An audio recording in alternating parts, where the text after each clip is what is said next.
What's going on, everybody? Welcome back. I know it's been a while. There's been a lot of rough stuff going on in life right now.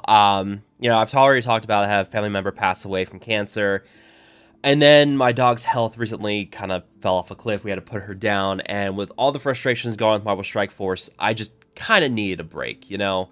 And that's where I've been. I just needed some time for myself. That's why I haven't been doing recordings, but we're going to kind of pick that back up now. We're starting by talking about the 2022 preview. I've got some stuff lined up talking about the Underworld team on both War Offense and War Defense, talking about the Wakandans and what to expect with that team, and just some of the stuff that we've got coming up here in the game. But we're going to mostly break down the 2022 preview today. And to the surprise of absolutely no one, this has confirmed that Archangel is going to be the fourth horseman. That was like the worst kept secret. It felt like everybody knew Archangel was going to be the final horseman. I am not too excited for the fact that we are going to have to gear up 2 mutant teams to tier 17, but yeah, it's gonna be rough having to take 2 mutant teams up to tier 17 or tier 16 at least just to get Apocalypse unlocked. But eventually we'll want to take them up to tier 17 for the 7-star Apocalypse. But yeah, Archangel, he is going to be our fourth horseman. The rumor is, I think, was the Death Seed team. We're getting like reworks to Psylocke and Magneto, I think, is the current rumor. So we'll see how that all pans out. But we do know who we will need as that other team for his Scourge event, and that is going to be Wakandan.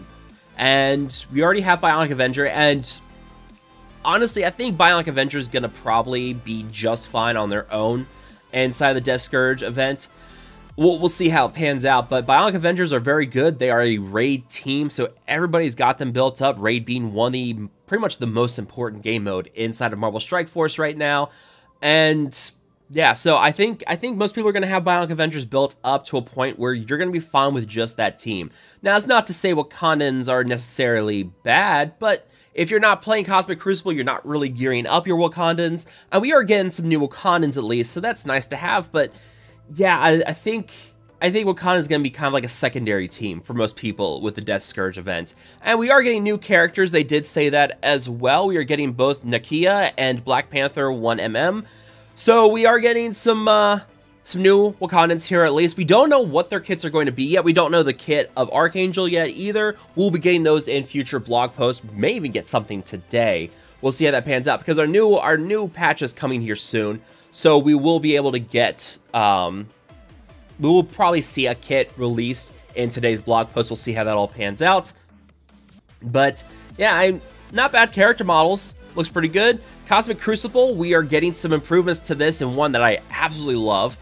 They, so far it's working pretty well, and there's a lot of increased participation in the game mode. It also does help that there are now weekly milestones tied to Cosmic Crucible, so people are kind of playing that game mode because they need to get Spider-Man Noir unlocked. We'll see if the forced participation to unlock characters is going to translate to just people staying invested in that game mode. I honestly am not leaning one way or the other on that, but what we're getting a history panel. We're getting practice mode, which is awesome. You'll be able to see the stage rules inside of combat and increased payout of silver promotion credits per knockout. So overall, they're making it quite a bit more easier to use, a bit more rewarding with the increased payout of credits per knockout. But this practice mode is going to be huge, and you know when that came out in War, that was like a content.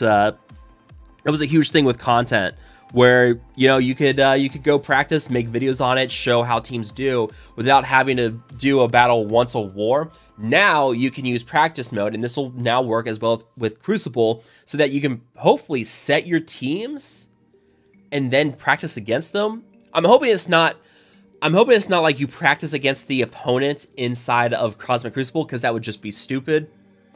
That would kind of ruin the whole deal of Crucible. So this has to be something where you set your teams on defense, and then you can go practice against them and see how things pan out. I'll be curious to see how that pans out, but this is exciting. I'm very happy to see. This is going to be great for content creation.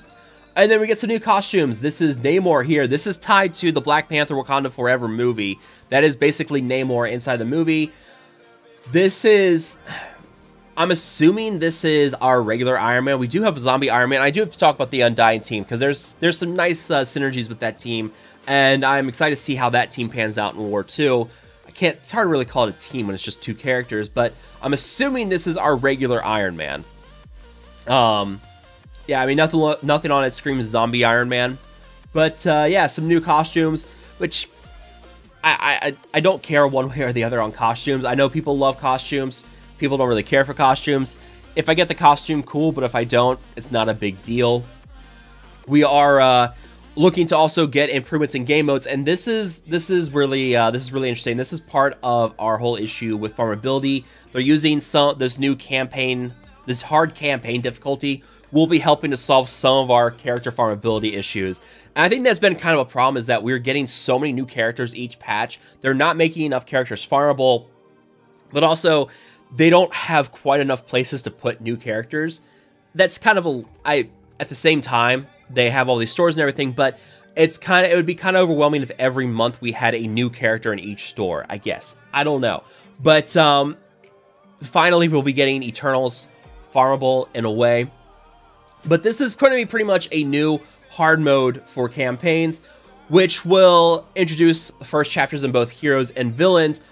And obviously, they're going to be a little bit more harder, but they're also going to be giving us Teal Origin gear, among other resources.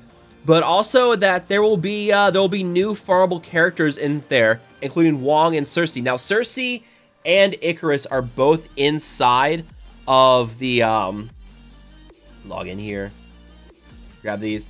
So right now, it just came out that the premium orb, get out of here. The premium orb will now have boosted drop rates for both for Icarus and Cersei. So they're both there, which is great. And, you know, it's nice to have, you know, a way of getting Icarus and Cersei now. But now Cersei will also be a farmable character inside of the hard campaign difficulty. Still nothing on Icarus, which sucks. We really need him to be farmable. That team's kind of fallen off in power. And now that they've been power crept, you don't really want to farm them as much. They should have been farmable way long ago. But I mean, you know how Scopely is. They want people to pay for their best characters. So yeah, at least we're getting Wong and Cersei farmable. But also some economy updates here. We are finally getting teal war orbs inside of the war store. Finally, or more teal gear inside the hard difficulty campaigns. Previously unavailable and hard to get character shards inside the hard difficulty campaign. Talked about that with Wong and Cersei. Hopefully we get Icarus in there too. That'd be great. But also, the raid store has been updated quite a bit. We now get more slots for orange unique gear pieces and 12 slots for purple unique gear pieces, which is great. Would like to see some teal gear slots inside of the raid store as well, please. I mean, I'm basically just hoarding raid currency at this point because I need teal gear. But I'm in a pretty good spot with orange gear, but I also have catalyst. But yeah, I would like to see teal gear inside of the raid store.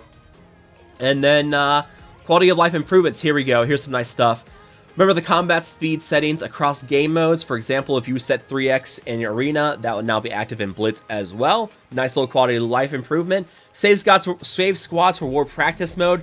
This one has always been kind of annoying to me because if you save a squad in war practice, it goes to your general save squads instead of your war save squads. So that has always been a little annoying for me. Never really made sense.